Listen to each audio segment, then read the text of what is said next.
Paul. What are you doing here? Late at night, I heard noises from upstairs, so I went up the stairs and came across my husband coming out of our daughter's room. He looked surprised to see me. Yeah. I heard the noise too, so I went into Emma's room. Turns out she was crying because she had a bad dream, so I was comforting her. It's hard to believe that a daughter who's been avoiding her father would seek comfort from him just because she had a bad dream. His explanation doesn't quite add up. And then, my husband started visiting our daughter's room more often at night.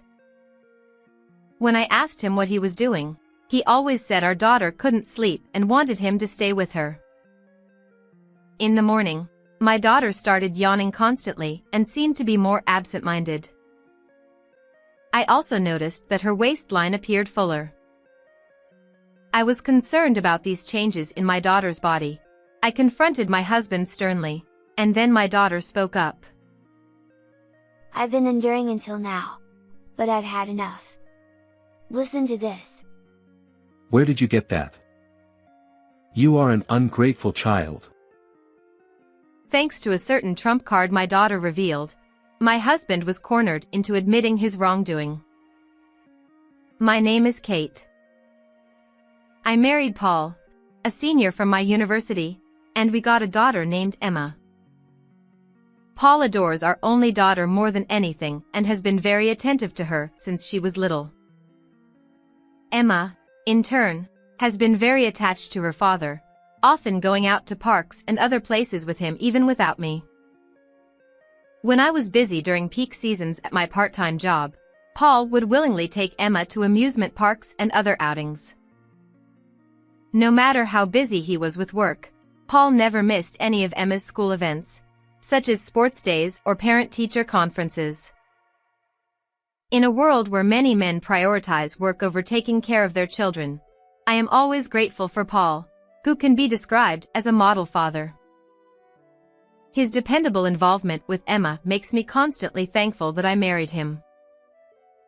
However, as Emma entered the upper grades of elementary school, she began to distance herself from Paul, perhaps due to the sensitivities of adolescence. Hey, Emma, how about we go somewhere together? We could go shopping if you want. I'll buy you something you like. Paul made this suggestion to Emma, who was watching TV in the living room on a weekend. No thanks. There's nothing I really want right now. Emma is a bit of a mature child, and lately, she's been saying that she feels embarrassed to go out alone with her father. Today, too, Paul invited her, but she seemed reluctant and declined his offer. I'm making an effort to invite you out, and this is the attitude I get. Paul suddenly scolded Emma, apparently upset by her reaction. Paul probably wants to get along with Emma in his own way, but he often misses the mark when it comes to understanding how to interact with girls, and then he ends up getting frustrated when things don't go well. Hey, there's no need to get so upset. I intervened hastily, trying to calm down Paul, who got heated. The argument between Paul and Emma wasn't limited to just this day. Emma often responded curtly when Paul spoke to her. While Paul was shocked and upset by Emma's change in attitude, especially considering how close they used to be, I didn't attach too much importance to it. Rather, I saw it as a sign of her growth. She wasn't like this before. Well, she's just growing up. Don't worry too much about it, okay? I tried to reassure my husband, who seemed dissatisfied and muttered complaints. I didn't pay much attention to it at the time, but little did I know, I would later regret my response. If I had been more attentive to their behavior at this moment, perhaps the events that followed wouldn't have occurred. As Emma entered 6th grade, her relationship with her father remained tense. She grew both physically and emotionally, becoming quite mature. although she had many friends and a cheerful personality.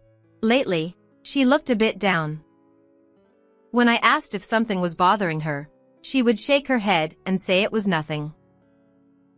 Even when I contacted the school to inquire about her well-being, there didn't seem to be any obvious issues. On a night when I was lying in bed with worries on my mind, I suddenly noticed Paul stirring next to me.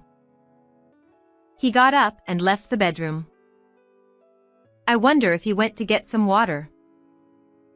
I glanced at the tabletop clock on the bedside table and saw that it was midnight. Feeling wide awake, I rolled over in bed. Despite some time passing, my husband didn't return to the bedroom. Although I was curious, I felt drowsy again and eventually fell asleep. "Did you stay up last night?" I asked Paul while preparing breakfast the next morning. Yeah. I couldn't sleep, so I was in the living room. If you're having trouble sleeping so often, maybe you should see a doctor.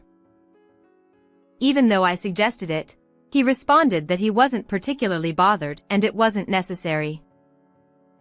Then one day, I once again noticed my husband had left the bed and gone somewhere. At the same time, I felt a dryness in my throat and assumed I was thirsty, so I got out of the bed following him. When I went to the living room, it was dark and no one was there. "Huh? Where's Paul?" Without paying much attention, I thought he might be in the bathroom and I poured myself a glass of tap water, drinking it all down. As I was about to return to the bedroom, I suddenly felt like I heard some noise coming from upstairs. Is our daughter awake? Thinking so, I climbed the stairs leading to the second floor. Then, I encountered Paul coming out of Emma's room. "Paul, what are you doing here?" "Kate, were you awake?" Paul looked surprised to see me. "Is everything okay with Emma?" I heard some noise, so I came up. Yeah. I heard it too, so I went into Emma's room. Turns out she had a bad dream and was crying, so I was comforting her. You two haven't been getting along, and now you've made up? Kids always love their parents, even if they act distant sometimes.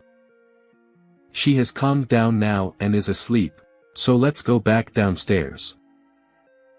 It sounds a bit odd that Emma, who has been avoiding her father, would seek comfort from him just because she had a bad dream. Despite the explanation feeling unsatisfactory, Paul urged us to go back to sleep, so we headed downstairs and returned to our bedroom. Since then, he started going to her room more frequently late at night.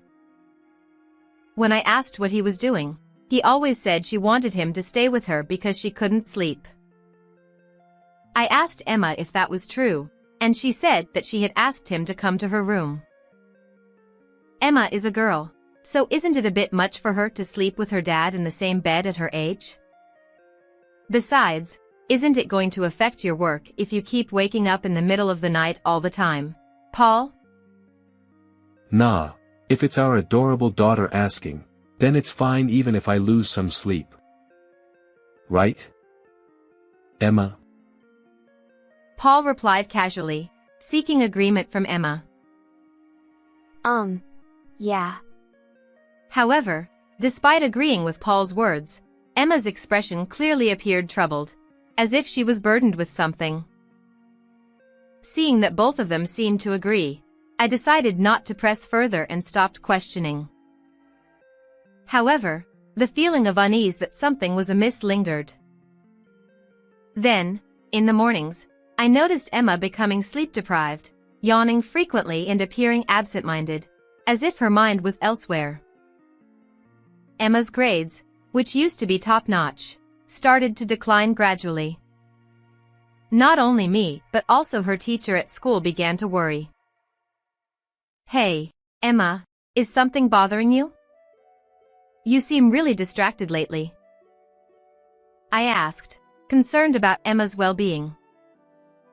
But Emma just laughed it off, saying, "It's nothing, Mom. You're just overthinking." 6 months later, I went to pick up Emma from her cram school by car. Just as the class had ended, children started coming out of the entrance, and I spotted Emma among them, and then I noticed something. When I looked at her again from inside the car, I realized that because we are always together, I hadn't noticed it before, but she looked a bit chubbier. I'm tired. Today was a test day, so it was tough," Emma said as she got into the car. "Good job. You must be hungry. Let's have dinner as soon as we get home." "Yay! I love Mom's cooking." Hee, it's nice to hear that. By the way, Emma, have you noticed any changes in your body recently? You look a bit plumper. My words made Emma's expression freeze for a moment. "Yeah. I've gained weight recently, and my skirts and shirts feel tight. I haven't been feeling well either." Is that so? I'm sorry, I didn't notice at all. We shouldn't ignore this. It could be something serious. Let's go to the doctor tomorrow, okay? I could tell she was somewhat absent-minded due to lack of sleep, but it was quite alarming to see changes in her body. When I spoke in a hurry, Emma's expression suddenly changed to a startled look. Then she forced a smile. "Just kidding, Mom. I was just hoping you'd worry about me a little. Maybe I'm just tired. Really, it's nothing at all, so forget about it." Seeing my daughter trying to brush off her earlier words and actions only made me more anxious. Could it be? Emma's clearly unnatural behavior made me feel like I finally understood the true nature of the accumulating sense of unease I had been feeling until now. When we got home, Paul was in the middle of a phone call with someone. Stop with the absurd accusations. He angrily shouted at the person on the other end of the line before abruptly ending the call. "Who were you talking to? You sounded really upset." It's nothing, just a wrong number. Don't worry about it. He laughed it off and said he was going for his usual walk, then left the house. Concerned about Emma's state and Paul's attitude, I felt something was off. I decided to check the phone he had been using to make the call earlier. This number is... I searched through the call history and looked at the phone number displayed on the screen, feeling bewildered. It was the number of the elementary school where my daughter attended. Why would Paul be so openly angry? What could they have been talking about? And why lie about it being a wrong number? Feeling increasingly anxious, I knew I needed to confirm things. I dialed the elementary school's number. Identifying myself as Emma's mother, I inquired if there had been any issues concerning my daughter. As I listened, it became apparent that the person Paul had been speaking with earlier was the nursing teacher. The nursing teacher picked up the phone and explained the situation. Upon hearing it, I was left speechless with shock. During the recent health checkup, we noticed that Emma had shingles all over her body. I mentioned to your husband earlier that it could be stress-related, but he abruptly ended the call, insisting that your daughter was fine. The teacher's tone was quite urgent. Despite this, I couldn't understand why Paul had adamantly denied it. His strange behavior made me suspect that Emma's deteriorating health might somehow be related to him. I felt an urgent need to uncover the truth as soon as possible. With that in mind, I made a request to the school nurse. Thankfully, the teacher graciously accepted my request, all for the sake of Emma. I'm home. I need to talk to you about something. Why do you look so serious? Paul laughed, oblivious to my serious demeanor. The person you were talking to earlier. It was a teacher from the school, right? Why did you lie about it being a wrong number? Paul seemed startled, probably not expecting me to call the school again. Well. You know, you're worrywart, right? I heard what they had to say, but it was nothing serious, so I didn't bother telling you. How do you know it's nothing serious? Huh. Emma looks perfectly healthy to me. Accusing her of being sick is ridiculous. Paul became defensive, arguing against my words. Accusing her? The fact is, there's been a change in Emma's body due to some kind of stress. You know something about it, don't you? That's just an accusation. I don't know anything. And Emma hasn't said anything either. She hasn't said anything? And who's been intimidating her into not speaking up? While you were out for your walk, Emma told me everything.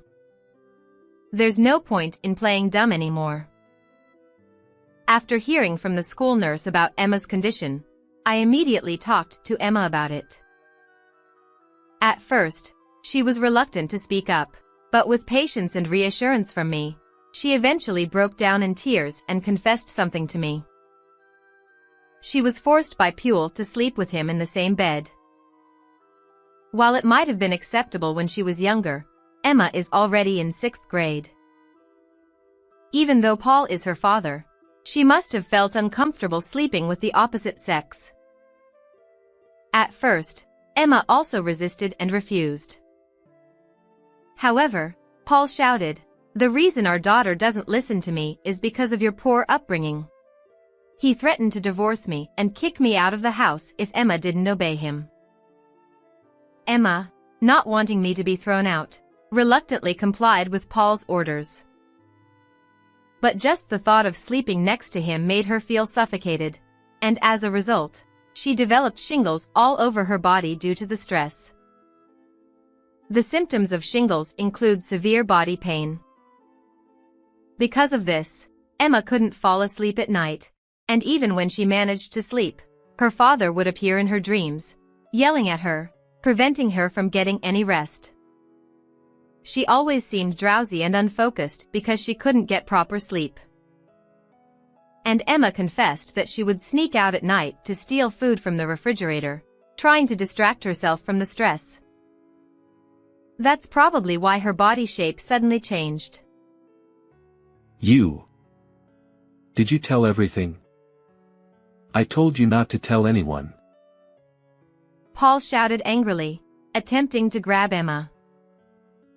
I hurriedly jumped in front of her to shield her. I won't let you lay a finger on her. Stop hurting her any further. Hurting her? That's an exaggeration. I haven't done anything inappropriate. Sleeping together is just a form of bonding. What's wrong with a father sleeping with his daughter? Emma clearly showed signs of discomfort, forcing her despite the physical reaction to stress. It's laughable to think someone who ignores his daughter's feelings could call himself a father. I can't go on like this with you anymore. Faced with my anger at his selfish behavior, Paul suddenly began to flounder in panic. I'm so sorry. Please forgive me. He probably realized the seriousness of the situation just now, but it was too late. I couldn't forgive Paul for hurting our daughter's feelings. I won't forgive you. There's only one thing you can do: disappear from my and Emma's lives. No. I just wanted Emma to be close to me like before. Please don't abandon me. Paul collapsed to the floor, sobbing uncontrollably. Emma and I looked down on his pitiful figure with cold eyes. After hearing more details, Paul explained that every time he saw other fathers bonding with their children during school events, he began to feel inferior, wondering why his own daughter was rejecting him. She used to be such a sweet, obedient child. Always following me around, calling me Daddy. It was heartbreaking when she suddenly became distant. You've been so self-absorbed, ignoring your child's feelings. Are you even a father? A daughter distancing herself from her father is a sign of growth. It's natural to feel lonely, but it's expected to endure and watch over her. Paul began to convince himself that Emma's rejection stemmed from her mother's poor upbringing. He rationalized forcing her to sleep with him at night as a way to correct this supposed wrong education. Perhaps he thought that by spending nights together, they would return to being the close father and daughter they once were. It seems that Paul was already under a lot of stress at work, being held responsible for issues by his superiors and facing challenges with his younger subordinates not following his instructions. He lamented being talked about behind his back by other employees and confessed that he sought solace in spending time with Emma. His selfish reasoning left me utterly astonished. I understand that you were under stress at work, but did you have to push it to the point where your daughter's health suffered? That's unacceptable. It was just parent-child bonding. Sure, it might have been a little awkward for her at times, but calling it stressful is exaggerated. Are you still saying that? Fine, let's have someone else assess Emma's condition from an outsider's perspective. With that, I picked up my phone and made a call. A few tens of minutes later, the doorbell rang. I let the person in and showed them into the living room. Who are you people, just barging into someone's house like this? The person I called on the phone was the nursing teacher. The teacher had been waiting nearby specifically to explain Emma's condition. As I planned, she arrived accompanied by a social worker from the child counseling center. There are clear signs of stress affecting Emma's body. It's an SOS signal. The counselor stated firmly to Paul. That's an exaggeration. Anyone can get shingles. She's just a bit under the weather. Despite the teacher's explanation about Emma's shingles, Paul remained adamant, insisting, "It's not my fault." In front of Paul's persistent denial, Emma, who had been silently observing the situation, suddenly stepped forward with a determined expression on her face. I've been threatened to kick you out, Mom. I've been enduring it until now, but I can't take it anymore. Listen to this. Emma took out her phone and started operating it. Then, Paul's voice began to play from the phone. It was indeed a recording of Paul threatening to kick me out of the house if she didn't sleep with him, just as she said. When did you get that? Are you trying to set me up? You're an ungrateful child. Paul, not expecting Emma to have recorded the audio, began to berate her in a panic. However, no matter how much he denied it, he could no longer escape the truth. After listening to the recorded audio, the social worker from the child counseling center firmly stated that Emma's health issues were clearly caused by her father. Hearing a third party confirm that he was the cause, Paul froze in shock. You were using Emma as an outlet for your stress. But from now on, I will never allow that. As I declared this, Paul slumped down in defeat. That night, Emma was temporarily taken into the care of the child counseling center. I entrusted her to the counselor and the social worker, and I was left alone with Paul at home. I once again demanded a divorce from Paul. Please, reconsider the divorce. I admit I went too far with Emma when she didn't want to, and I'm really sorry. From now on, I'll change. No matter how much you refuse, Divorce is inevitable. Do you really think Emma wants to continue living with you? Neither Emma nor I can bear to be with you. No. I won't allow divorce. Absolutely not. No matter how much I explained, Paul refused divorce to the very end. It seemed like we were at an impasse no matter what. Realizing there was no resolution in sight, I declared that I would discuss divorce through lawyers from now on. As I packed my bags, Paul tried to stop me, but I shook him off and left the house.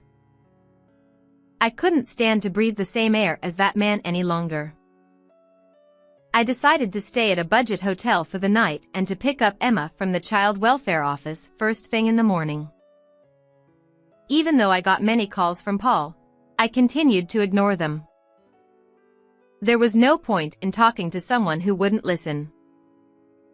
I blocked Paul's number. Despite Paul's continued resistance to divorce, he eventually hired a lawyer, and we ended up in divorce negotiations. However, with testimony from the nursing teacher and evidence of Paul's repeated harassment towards our daughter, the divorce was finally granted. Of course, I won custody of Emma. Paul persistently demanded visitation rights with Emma, but when I told him that if he wanted to visit, he would have to pay a hefty compensation, he reluctantly gave up. I heard through the grapevine that Paul continued to live alone in the house after we left. However, perhaps due to the shock of the divorce, he lost the motivation to work. He kept absent from work without permission and eventually got fired from his job.